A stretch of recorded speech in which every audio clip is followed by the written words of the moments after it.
Hi, it's Steve. Today we'd like to show you how to replace the dispenser drawer on your top-load washer.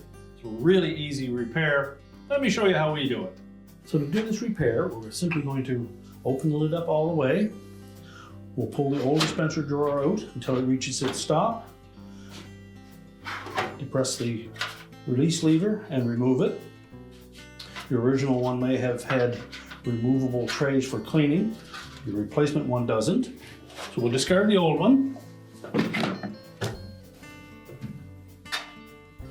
Now the new dispenser does have removable siphon caps,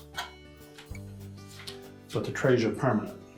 Now before we install that, we're going to clean the tracks where the dispenser slides in. There's probably some detergent buildup in there, so using a spray cleaner and a rag, we're going to clean that out first.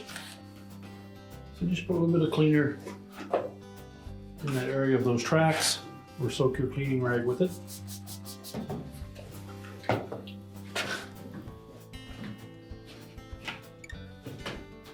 You may take a long bladed screwdriver to help you with that.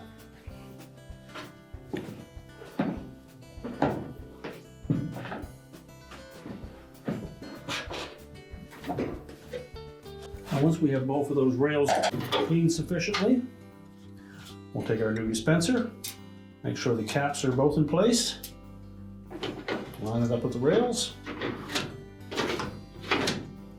and push it firmly into place. We just close up the lid, and your repair is complete.